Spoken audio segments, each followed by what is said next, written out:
Hello and welcome दोस्तों, welcome to my YouTube channel. तो दोस्तों आप देख सकते हैं मैंने XAUSD यानी कि गोल्ड का चार्ट ओपन कर रखा है और M15 का टाइम फ्रेम में चार्ट ओपन है, लाइव मार्केट चल रहा है। तो आज के इस वीडियो में हम प्रिडिक्शन करने वाले कि मार्केट की नेक्स्ट मूवमेंट क्या हो सकती है।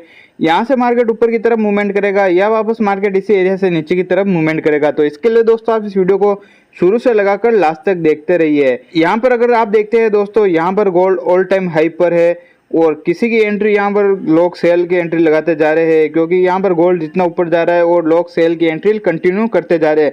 तो किसी का अकाउंट बड़ा होगा तो उनका अकाउंट तो वॉश नहीं हुआ होगा, बट जिसका अकाउंट छोटा होगा तो उनका अकाउंट तो वॉश हुआ होगा। तो दोस्तों एक बार मैं आपको बता देता हूँ, मैंने VIP ग्रुप स्टार्ट किया हुआ है और उसकी फीस है $10 पर मंथ। तो अगर कोई VIP ग्रुप में ज्वाइन करना चाहता है तो आप मेरे व्हाट्सएप पर कांटेक्ट कर सकते हैं। अगर मैं आपको बता देता हूं तो आज मैंने VIP ग्रुप में यहाँ पर एक ट्रेड दिया था, तो आप देख सकते हैं यहाँ से एग्जिट मार्केट नीचे की तरफ गया और यहाँ पर दोस्तों यहाँ पर 3 टिप्पी थी, तीनों टिप्पी यहाँ पर हिट हो गई, यानी कि 140 पिप्स जितना यहाँ पर प्रॉफिट हुआ। तो 140 पीस बहुत है, जो कि यहाँ पर मेरे VIP ग्रुप की फीस है $10, यानी कि 100 पीस जितनी फीस है, जो कि एक ट्रेड से ही वसूल हो जाती है। अगर कोई इंटरेस्टेड है और मेरे VIP ग्रुप में ज्वाइन करना चाहता है, जो ट्रेड मेरे अकाउंट पर लगाता हूँ वही ट्रेड मेरे VIP ग्रुप के अंदर शेयर करता रहता हूँ। तो ये तो हो गई दोस्तों VIP ग्रुप की बात, लेकिन आज के इस वीडियो में हम बात करेंगे कि मार्केट की अब नेक्स्ट मूवमेंट क्या होने वाली। तो एक बार यहाँ पर मैं सब यहाँ पर हटा देता हूँ और यहाँ पर सबसे पहले दोस्तों मैं यहाँ पर लेवल ड्रॉ करूँगा और फिर मैं आपको बताऊँगा कि मार्केट अब क्या नेक्स्ट मूवमेंट करने वाला है। तो इसके लिए दोस्तों मैं यहाँ पर चार्ट को H4 के टाइम फ्रेम में शिफ्ट कर देता हूँ, यानी कि मैं चार्ट को H4 के टाइम फ्रेम में ओपन कर देता हूँ, जिससे कि क्या होगा, लेवल वगैरह ड्रॉ करने में आसानी रहेगी। तो यहाँ पर 15 मिनट के टाइम फ्रेम में चार्ट ओपन है, तो अब मैं H4 के टाइम फ्रेम में चार्ट को ओपन कर रहा हूँ। तो यहाँ पर दोस्तों आप देख सकते हैं H4 के टाइम फ्रेम में मार्केट बुलिश ही जा रहा है।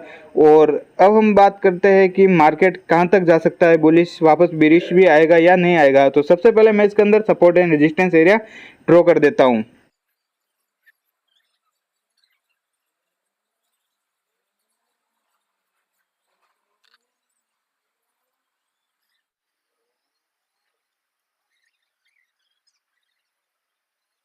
तो गाइस आप देख सकते हैं मैंने H4 के टाइम फ्रेम में गोल्ड के अंदर support and resistance area draw कर दिया है। तो यहाँ पर अगर आप सपोर्ट एंड रेजिस्टेंस एरिया देखते हैं तो यहाँ पर ऊपर ही ऊपर आपको नजर आ रहा होगा। तो यहाँ पर दोस्तों मैंने एक ऊपर ही ऊपर एक रेजिस्टेंस एरिया ड्रॉ कर रखा है और इस रेजिस्टेंस एरिया की प्राइस की बात करते हैं तो यहाँ पर मैंने इसकी प्राइस यहाँ पर मेंशन कर रखी है। तो H4 के टाइम फ्रेम में देखते हैं तो यहाँ पर मार्केट ऊपर की तरफ मूवमेंट किया, अभी तक इसको ब्रेकआउट नहीं किया है। हो सकता है दोस्तों मार्केट ऊपर की तरफ जाकर वापस वीक बनाकर नीचे की तरफ भी क्लोजिंग दे दे। तो ऐसा करता है दोस्तों तो वापस यहाँ पर रेजिस्टेंस एरिया पर रेजिस्टेंस मिल सकता है गोल्ड को। बट अगर इस एरिया को मार्केट H4 के टाइम फ्रेम में ब्रेकआउट कर देता है और ऊपर की तरफ क्लोजिंग देता है तो फिर मार्केट और बुलिश ट्रेंड कंटिन्यू रख सकता है।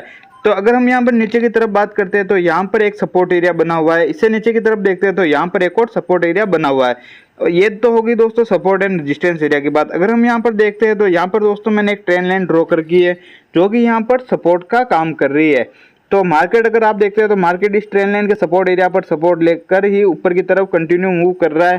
तो और यहाँ पर जो रेजिस्टेंस एरिया है अभी तक मार्केट ने इसको ब्रेकआउट नहीं किया, क्योंकि अभी तक H4 की कैंडल ऊपर की तरफ क्लोज नहीं हुई है। तो अब हम इन सपोर्ट एंड रेजिस्टेंस एरिया की प्राइस की बात करते हैं तो यहाँ पर मैंने इनकी प्राइस मेंशन कर रखी है, तो आप यहाँ पर इनकी प्राइस भी देख सकते हैं। तो अब मैं चार्ट को जूम कर देता हूँ जिससे कि आपको क्लियर नजर आएगा। अगर आप देख सकते हैं तो यहाँ पर मैंने चार्ट को जूम कर दिया है और H4 की टाइम फ्रेम की कैंडल यानी कि H4 की कैंडल क्लोज होने में 1 घंटा 37 मिनट बाकी है। तो हो सकता है दोस्तों यहाँ पर मार्केट वीक बनाकर वापस नीचे की तरफ मूवमेंट कर दे और यहाँ पर मार्केट को रेजिस्टेंस मिल जाए। तो अगर मार्केट को यहाँ पर रेजिस्टेंस मिलता है तो वापस चांस होंगे जो ये ट्रेंड लाइन का सपोर्ट एरिया है, तो वापस मार्केट की नेक्स्ट मूवमेंट दोस्तों हमें इस ट्रेंड लाइन के सपोर्ट एरिया तक देखने को मिलेगी। तो मार्केट अगर इस सपोर्ट एरिया पर आता है और क्योंकि यहाँ पर ट्रेंड लाइन का सपोर्ट एरिया है और साथ ही यहाँ पर रेक्टेंगल का सपोर्ट एरिया है, तो यहाँ पर दो सपोर्ट एरिया बने हुए हैं। तो मार्केट अगर यहाँ पर आता है और यहाँ पर मार्केट को सपोर्ट मिलता है तो वापस चांस होंगे इस रेजिस्टेंस एरिया तक मूवमेंट करने के। तो मार्केट वापस अगर इस एरिया पर आता है और यहाँ पर मार्केट को रेजिस्टेंस मिलता है तो वापस चांस होंगे इस ट्रेंड लाइन के सपोर्ट एरिया तक मूवमेंट करने के। बट अगर मार्केट नीचे की तरफ आता है और यहाँ पर मार्केट को सपोर्ट मिलता है तो वापस चांस होंगे ऊपर की तरफ। बट यहाँ पर आने के बाद मार्केट इस रेजिस्टेंस एरिया को ब्रेकआउट कर देता है तो ब्रेकआउट के बाद रीटेस्ट के बाद इसकी नेक्स्ट मूवमेंट दोस्तों में और ऊपर की तरफ देखने को मिलेगी। लेकिन अगर हम बात करते हैं H4 की कैंडल ऊपर की तरफ ही क्लोजिंग दे देती है, यानी कि नीचे की तरफ क्लोज नहीं देती है, वीक नहीं बनाती है और ऊपर की तरफ ही यहाँ पर कैंडल क्लोजिंग दे देती है, तो फिर मार्केट और बुलिश जाएगा। तो कैसे जाएगा? तो मार्केट वापस ऊपर की तरफ मूवमेंट करेगा और वापस मार्केट आएगा इस रेजिस्टेंस एरिया पर, तो ये बाद में ये सपोर्ट का काम करेगा। तो इस सपोर्ट एरिया पर मार्केट सपोर्ट लेगा और वापस यहाँ पर रीटेस्ट करेगा। रीटेस्ट के बाद इसकी नेक्स्ट मूवमेंट दोस्तों में और ऊपर की तरफ देखने को मिलेगी।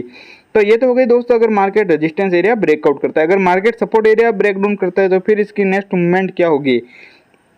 तो अगर हम बात करते हैं मार्केट नीचे की तरफ आता है और यहाँ पर आने के बाद मार्केट को सपोर्ट नहीं मिलता है और इस ट्रेंड लाइन के सपोर्ट एरिया को और ये जो रेक्टेंगल का सपोर्ट एरिया दोनों को मार्केट अगर ब्रेक डाउन कर देता है H4 के टाइम फ्रेम में, तो दोस्तों ब्रेक डाउन के बाद रीटेस्ट के बाद जो ये सपोर्ट एरिया ट्रेंड लाइन का सपोर्ट एरिया और रेक्टेंगल का सपोर्ट एरिया, तो ये ब्रेक डाउन के बाद रेजिस्टेंस का काम करेगा। तो मार्केट वापस आएगा यहाँ पर और यहाँ पर मार्केट रीटेस्ट करेगा, यानी कि रेजिस्टेंस एरिया पर रीटेस्ट करेगा और रीटेस्ट के बाद इसकी नेक्स्ट मूवमेंट दोस्तों में नीचे की तरफ देखने को मिलेगी। तो कहाँ तक देखने को मिलेगी? तो अगर आपको यहाँ पर नजर आ रहा होगा तो यहाँ पर मैंने नीचे की तरफ ब्लू कलर में एक रेक्टेंगल से सपोर्ट एरिया ड्रॉ कर रखा है और तो मार्केट के रीटेस्ट के बाद यहाँ पर इसकी नेक्स्ट मूवमेंट दोस्तों में इस एरिया तक देखने को मिलेगी।